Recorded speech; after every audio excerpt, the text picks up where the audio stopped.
고린도전서 12장 1절에서 11절까지의 말씀을 제가 봉독하겠습니다. 형제들아, 신령한 것에 대하여 나는 너희가 알지 못하기를 원하지 아니하노니 너희도 알거니와 너희가 이방인으로 있을 때에 말 못하는 우상에게로 끄는 그대로 끌려갔느니라. 그러므로 내가 너에게 알리노니 하나님의 영으로 말하는 자는 누구든지 예수를 저주할 자라 하지 아니하고 또 성령으로 아니하고는 누구든지 예수를 주시라 할 수 없느니라. 은사는 여러 가지나 성령은 같고 직분은 여러 가지나 주는 같으며 또 사역은 여러 가지나 모든 것을 모든 사람 가운데서 이루시는 하나님은 같으니 각 사람에게 성령을 나타내심은 유익하게 하려 하심이라. 어떤 사람에게는 성령으로 말미암아 지혜의 말씀을, 어떤 사람에게는 같은 성령을 따라 지식의 말씀을, 다른 사람에게는 같은 성령으로 믿음을, 어떤 사람에게는 한 성령으로 병 고치는 은사를, 어떤 사람에게는 능력 행함을, 어떤 사람에게는 예언함을, 어떤 사람에게는 영들 분별함을, 다른 사람에게는 각종 방언 말함을, 어떤 사람에게는 방언들 통역함을 주시나니 이 모든 일은 같은 한 성령이 행하사 그의 뜻대로 각 사람에게 나누어 주시는 것이니라. 아멘. 오늘 1절 말씀을 보시면 형제들아, 신령한 것에 대하여 나는 너희가 알지 못하기를 원하지 아니하노니, 사도 바울은 말을 좀 어렵게 쓰지 않습니까? 이중부정이 되어 있는데 무슨 말이냐면 너희들이 신령한 것에 대해서 알아야 된다라고 말하고 있는 거예요. 여기서 신령한 것을 다른 성경 번역본에는 성령의 은사로 번역하기도 했습니다. 여러분, 어떤 교회를 한번 방문했다고 한번 해보세요. 금요기도회를 갔는데 성도들이 찬양을 보니까 막 뜨겁게 찬양을 합니다. 그리고 통성기도를 하는데 막 방언으로 기도하는 사람이 많다고 한번 해보세요. 어떤 느낌이 받습니까? 이 교회는 굉장히 성령 충만하구나, 뭔가 은혜가 있구나라는 생각을 하게 될 거예요. 여러분, 고린도 교회가 그러했다는 것입니다. 성령의 은사가 많이 나타났는데 아이러니하게도 우리가 지금 고린도전서를 살펴보는 것처럼 문제가 많은 교회였잖아요. 분파가 있고 그리고 갈등이 있고 음행이 있고 여러 가지 문제들이 많이 있었다는 거예요. 그러니까 다시 말하면 겉으로 보이는 것으로 모든 것들을 판단할 수가 없다는 거죠. 앞서서 성만찬의 문제가 있었잖아요. 성만찬은 거룩하고 신령한 것인데 그것을 행하는 사람들에게 있어서 교회를 어지럽게 하고 다른 성도들을 이렇게 무시하는 행위로 나타난 것에 대해서 사도 바울이 바로 잡아주지 않습니까? 성찬을 누가 제정했고 어떤 목적이 있고 그런 신학적인 의미들에 대해서 설명을 해서 이 성만찬을 행함에 있어서 기준과 원칙을 잡아주는 거죠. 오늘 본문에서는 마찬가지입니다.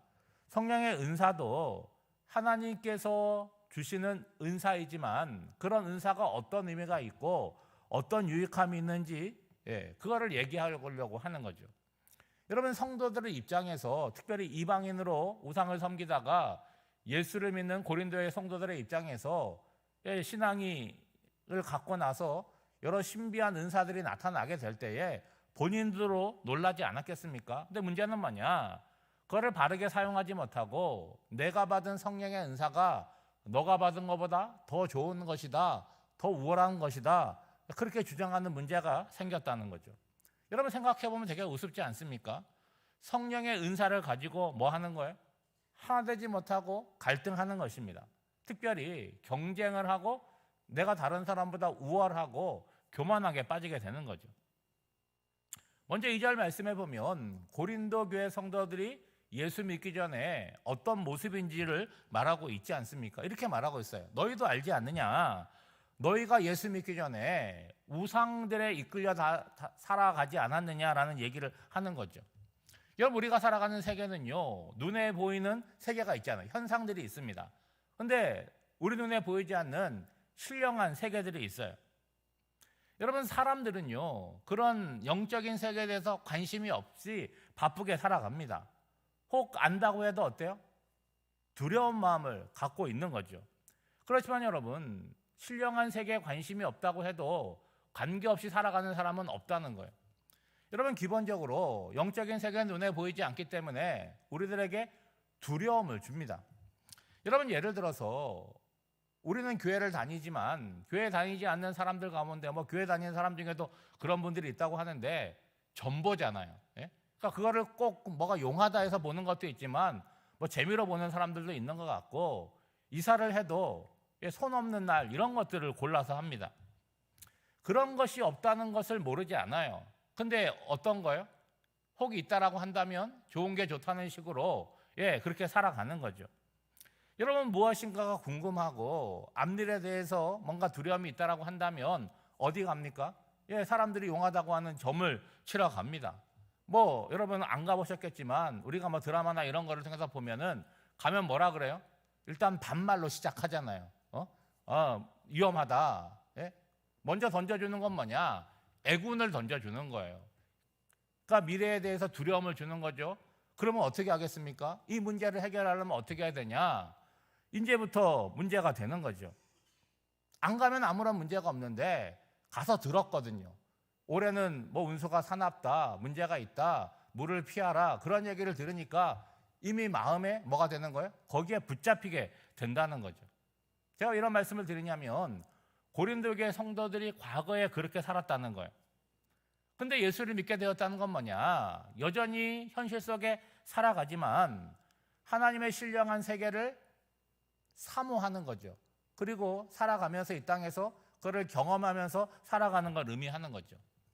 여러분 3절 말씀해 보시면 하나님의 영으로 말하는 자는 누구든지 예수를 저주할 자라 하지 아니하고 또 성령으로 아니하고는 누구든지 예수를 주시라 할 수 없느니라. 여러분, 영적인 사람이 된다는 것, 예수의 사람이 된다라고 하는 것은 일차적으로 뭐 하는 거예요? 과거의 우상을 섬기는 습관과 결별한 사람을 말하는 것입니다. 과거에는 그런 것들, 우상에 끌려다니고 그랬는데 지금은 안 끌려다니는 사람이라는 거예요. 근데 그거는 저절로 되는 것이 아니잖아요. 과거에는 내 삶의 주인이 없었는데 이제 성령께서 내 마음의 주인이 되어서 나를 붙들어 주시고 나를 이끌어 주심으로 가능하게 되는 것이죠. 그렇게 되면 예수님이 주인이시고 그분에게 내 인생을 맡기고 묻게 되는 것이죠. 여러분, 누군가가 예수를 믿게 되었다라고 하면 그것은 저절로 되는 것이 아니라 성령의 인도하심과 역사가 있기 때문에 되는 것이죠. 여러분, 내가 의지를 갖고 어떤 교회를 내가 찾아 나갔다, 그것도 맞는 말이지만 따지고 보면 보이지 않는 성령의 역사가 있기 때문이라는 것이죠. 여러분 한번 생각해 보세요. 여러분, 세상 사람들이 자기 아버지 말고 다른 존재를 아버지라고 부르는 게 쉽겠습니까? 근데 우리는 신앙 안에서 기도할 때마다 하나님을 뭐라고 불러요? 아버지라고 부르잖아요. 그리고 기도할 때마다 예수의 이름으로 기도를 합니다. 여러분, 이것이 우리에겐 자연스럽지만 그 이면에는 성령의 역사가 있기 때문에 가능하다라고 얘기하는 거죠. 그러니까 예수를 믿는 것도, 예수를 부정하고 적극적으로 비방하는 것도 우리의 뜻대로 인력으로 되는 것이 아니라는 거예요. 성령의 역사가 있었기 때문에 우리가 믿고 신앙의 자리에 있다라고 하는 거죠. 근데 그런 것들은 시작이지 않습니까? 이제는 어떻게 살아야 된다는 거예요? 그 성령이 이끄는 대로 성령이 주도하는 삶을 살아가야 되는데 그것이 소위 우리가 말하는 성령 충만한 삶의 모습이라고 하는 거죠. 4절에서 6절을 보면 이제 은사가 나오고 직분이 나오고 사역에 대해서 말하는데 여러분 눈여겨보시면 뭘 강조하는 것 같습니까? 은사는 여러 가지가 있다는 거예요. 그렇지만 성령은 동일하다라고 하는 것이죠. 직분도 여러 가지가 있지만 직분을 주시는 주님도 같다라고 하는 거예요. 여러분, 사역도 여러 가지가 있지만 그 사역을 허락하신 하나님도 동일하신 분이라고 하는 거죠. 여러분, 세상적으로 우리 각자를 보면 잘하는 것이 다르잖아요. 어떤 사람은 이렇게 외향적이라서 누구와 관계를 맺고 이야기하는 건 잘하는데 어떤 사람은 그런 걸 또 어려워하지만 그분이 또 잘하는 것이 따로 있어요. 그러니까 직업들이 다 다르고 선호하는 일들이 다르고 관계들이 다 다른 거 아니겠습니까? 여러분, 세상은 뭐가 더 우월하다고 하는 거예요? 너가 갖고 있는 그 능력으로, 그 실력으로 돈을 얼만큼 버느냐, 그거를 더 높이 쳐주지 않습니까? 하지만 신앙의 자리에서 은사, 직분, 사역이라고 하는 것은 좋고 나쁜 게 없잖아요. 우월하고 월등한 것이 따로 없다는 거예요. 주님의 몸된 교회를 이루기 위해서 우리 각자에게 주신 은사와 능력이 다 다르다라고 하는 거예요. 문제는 뭐냐? 우리 자신이 뭐예요? 그거를 귀하게 여기기도 하고 천하게 여기기도 하고 다른 사람과 비교해서 우월을 가리고 있다라고 하는 것이죠. 이런 8절 이하에 보면 성령의 은사들의 종류가 많이 나오잖아요. 근데 여러분, 이것만이 은사의 전부는 아니겠죠. 아마 고린도 교회 성도들을 통해서 나타난 은사들을 지금 열거하고 있는 것으로 보입니다. 중요한 것은 뭐예요? 내가 어떤 은사를 가졌냐, 저 사람이 어떤 은사를 가졌냐, 이것이 아니라는 거예요.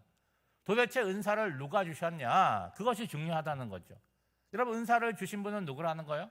어떤 은사를 받았든지 동일하게 한 성령이라고 함을 지금 바울이 강조하고 있는 거죠. 다양한 성령의 은사가 있습니다. 그러면 은사를 왜 주실까요? 그거 중요하지 않습니까? 내가 은사를 사모했으니까 주십니까? 내가 교회 생활을 열심히 했으니까 상으로 여러분 은사를 주십니까? 여러분, 7절 말씀해 보면 각 사람에게 성령을 나타내심은 이유가 뭐라는 거예요? 유익하게 하려 하심이라. 여러분, 유익함의 대상이 누구겠습니까? 먼저는 성령을 받은 나 자신의 유익함이 있어야 되잖아요. 그럼 그걸로 끝입니까? 또 누가 유익해야 돼요? 내가 성령 받음으로 이루어가는 이 신앙 공동체인 교회 안에 다른 성도에게 유익이 있어야 되는 거예요.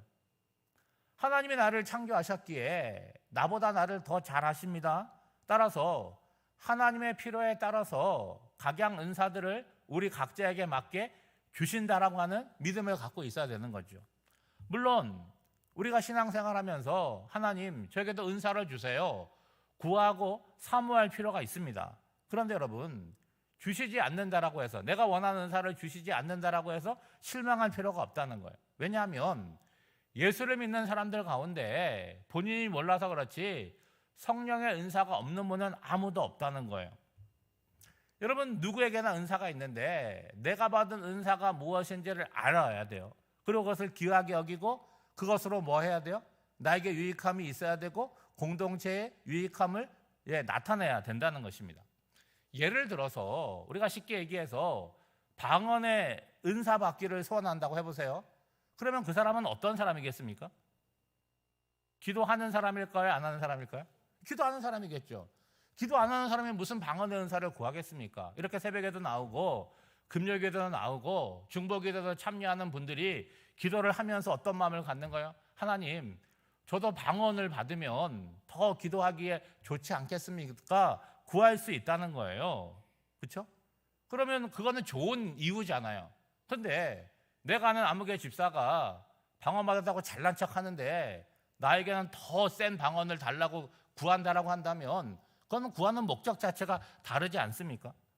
여러분, 앞서 말씀드린 대로 방언은 언제 사용하는 거예요? 기도할 때 사용하는 거 아니겠습니까? 그러니까 기도하는 은사죠. 그러니까 방언을 구할 수도 있고 방언을 받아서 기도할 수 있지만 구했는데 하나님이 주시지 않는다. 문제가 있습니까? 없습니까? 아무 문제가 없다는 거예요. 바울은 고린도서 14장에서 방언에 대해서 이렇게 얘기를 합니다. 깨달은 마음으로 5마디 말을 하는 것이 1만마디의 방언으로 말하는 것보다 나으니라. 방언을 받는 것도 좋지만 방언이 없어도 정직하고 진실한 언어로 기도하는 것이 더 낫다라고 말하고 있습니다.